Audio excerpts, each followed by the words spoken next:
Gente, agora é o seguinte, chegou a hora da nossa segunda reportagem da série sobre crimes sem solução. Grandes casos que, mesmo com a repercussão, ficaram sem um culpado ou uma explicação. A nossa ideia é não deixar assassinatos, crimes, atentados contra a vida morrerem junto com o tempo. E hoje nós vamos relembrar crimes que até agora ninguém sabe por que foram cometidos.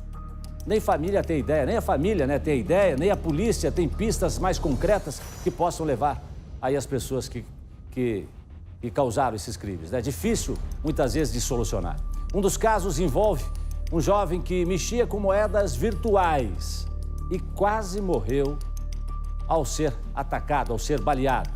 A família dele aceita pela primeira vez, e isso é importante que você preste atenção, porque pela primeira vez a família desse jovem aceita conversar com uma equipe de TV. E aí, o que eles dizem?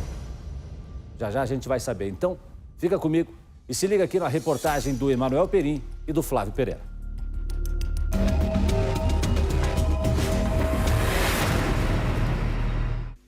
Dinheiro.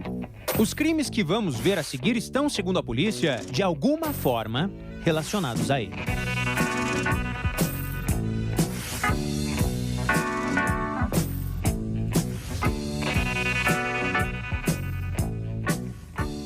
É um jovem de boa aparência, num carro de luxo, bem resolvido financeiramente, um homem que movimentava uma boa parte em dinheiro nessas criptomoedas. Investigadores aqui da DHPP foram até o local e, segundo a polícia, foram encontrados pelo menos 8 tiros no veículo. Desses 8 tiros, entre 4 e 5 atingiram a vítima. Um dos disparos, infelizmente, acertou a cabeça do Guilherme. É uma região aqui do Campo Comprido que é bastante movimentada. E 7h30 da noite, não estava tarde, esses criminosos não se importaram. Vamos localizar mais uma vez para quem está assistindo. Foi naquela esquina, então, quando o Guilherme estava com o veículo dele parado, um outro veículo parou do lado dele e esses disparos aconteceram. Depois disso, o Guilherme, mesmo ferido, conseguiu fazer essa distância de cerca de 40 a 50 metros e parar o veículo exatamente aqui onde nós estamos. Por isso ainda é possível ver essas marcas aqui no chão.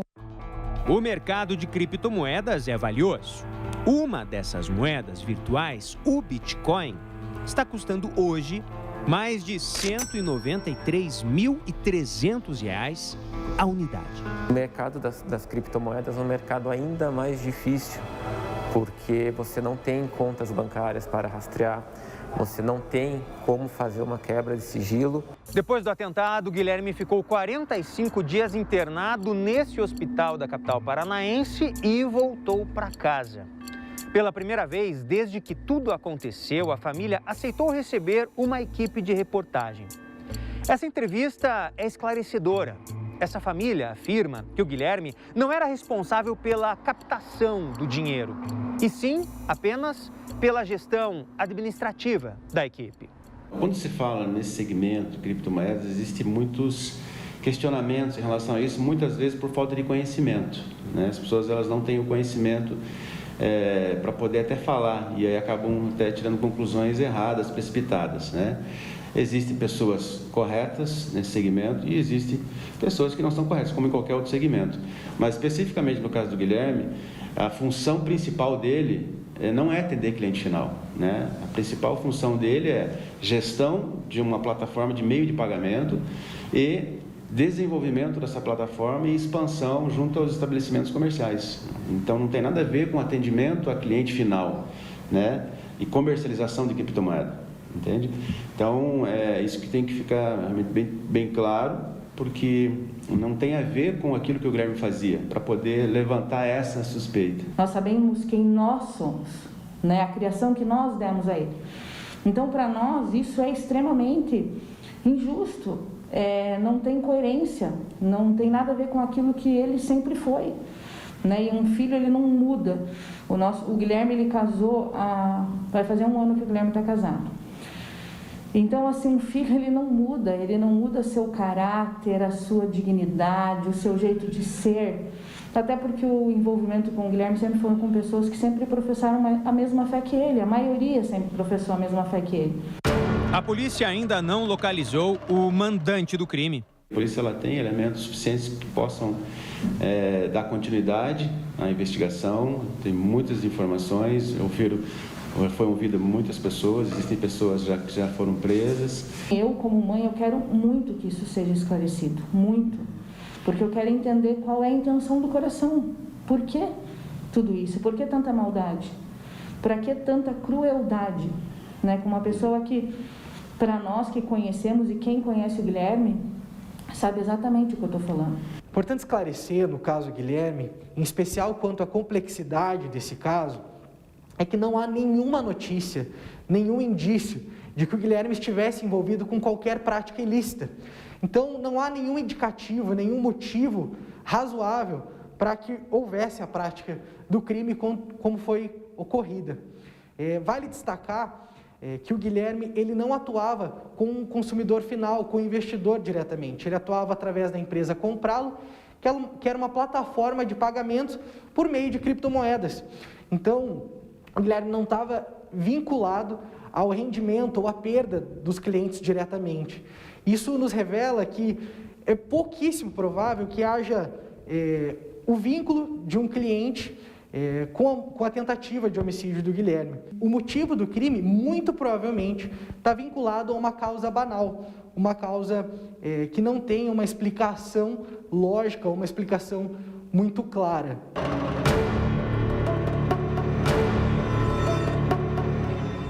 Dinheiro. Essa pode ter sido a razão para mais uma morte na região de Curitiba. O ano era 2018.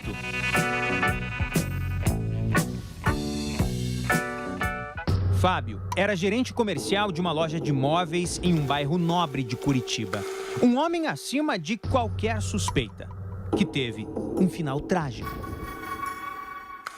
A Secretaria de Segurança Pública confirmou na última sexta-feira que o corpo encontrado queimado dentro de um carro na zona rural de Colombo é o do gerente financeiro Fábio Royer, de 42 anos, que desapareceu após sair de casa para comprar remédio para a filha de 8 anos. A polícia precisava desta confirmação para traçar uma linha de investigação. Segundo a polícia, quem matou o gerente financeiro se preocupou em esconder as provas e dificultar ao máximo o trabalho de investigação. O delegado que está investigando o caso pediu à justiça a quebra dos sigilos bancário e telefônico da vítima. O delegado já sabe, por exemplo, que Fábio Royer, na segunda-feira, não foi à farmácia. Agora, o que está por trás do crime ainda é um mistério. 2 anos depois, a polícia não tem ideia sobre quem fez isso. E o caso ganha contornos cada vez mais estranhos. Dentro de uma das contas bancárias, foi identificado, pouco antes dele morrer, a realização de algumas transferências bancárias. Uma para uma conta de uma pessoa de Londrina, outra para uma pessoa do Mato Grosso e para uma outra terceira pessoa aqui de Curitiba. O que nos chamou a atenção é que essas contas beneficiárias desses aportes, em torno aí de 4, 5 mil reais cada transferência, foram feitas para as pessoas que, à época das transferências, já estavam mortas. Ou seja, possivelmente contas essas que foram abertas com documentos desses mortos para receber dinheiro, possivelmente o dinheiro aí de uma origem espúria ou então de uma origem oculta, né? Que o Fábio não queria que ninguém tivesse conhecimento dessas transações. Depois da morte do Fábio, nem mais uma palavra da esposa dele sobre o que aconteceu. Tento falar com ela. Mas o que será que a esposa do Fábio, a Florize, tem a dizer sobre tudo isso? E sobre principalmente a investigação que está em aberto, sobre esse caso ainda não solucionado. Faz tempo que ela não fala com a imprensa.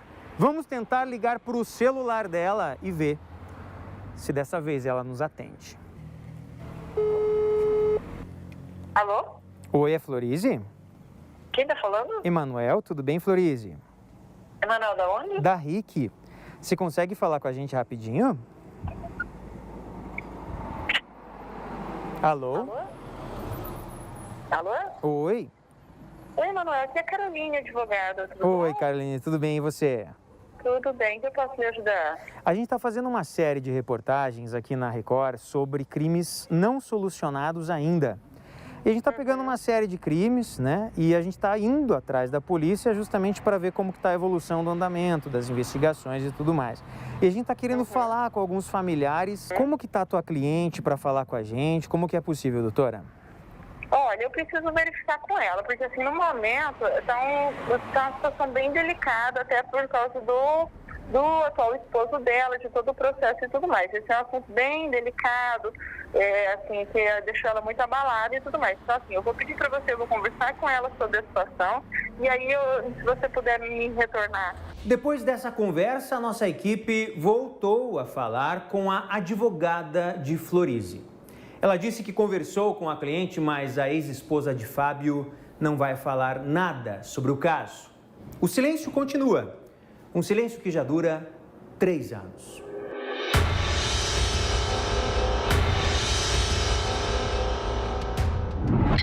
Tempo. Ele é o grande inimigo de qualquer investigação. O Dr. Marcos Fontes está à frente da Delegacia de Crimes de Maior Complexidade. É a primeira do Brasil. Nas mãos dele, cerca de 2.000 crimes cometidos entre 2010 e 2017. O tempo realmente ele é um fator que prejudica, seja na distribuição de provas, sumiço dessas provas, ou até mesmo a não localização de testemunhas, documentos. O tempo pode apagar provas, mas não a dor da Rita. Eu nunca vi uma coisa assim na minha vida e acho assim que eu vivo hoje por causa de Deus.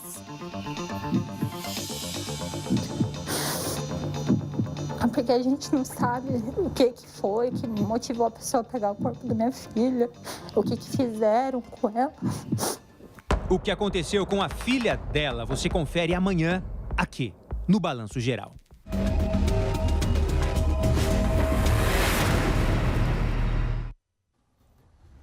Crime sem solução. Esta foi a segunda reportagem da série. Amanhã nós teremos a terceira e última reportagem. Doutora Márcia, ontem o pessoal comentou muito a falta de solução, né? Crimes sem solução.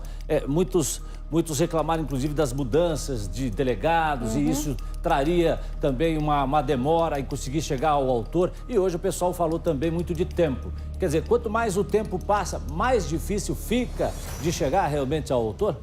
O tempo, quando se fala em investigação, ele tem 2 lados. O primeiro lado, que é prejudicial, é que quanto mais tempo passa, mais você perde provas que estejam à mão, de certa forma, né? Ou seja, local, algumas pessoas que estavam presentes naquele momento e tal. E em outro momento, algumas pessoas se sentem com coragem de falar de um fato pregresso, às vezes porque o autor foi preso por outro motivo. Então, tem esses 2 lados do tempo. Só queremos colocar que a delegacia, a DHPP aqui, a homicídios, ela tem alto nível de resolutividade, ou seja, de solução dos seus crimes. Mas, é claro, sempre haverão alguns em que existe uma cumplicidade maior, existe, por exemplo, no caso do Guilherme, que não se vê um motivo óbvio, o dinheiro não foi um motivo, ele tinha uma vida regular, então não há uma motivação óbvia, e isso também dificulta, mas é com isso que a investigação trabalha. E a investigação só acaba, como a gente já viu, quando se chega à conclusão dos autores e como eles fizeram os crimes, né? Então, às vezes demora um pouco mais, mas a polícia não desiste.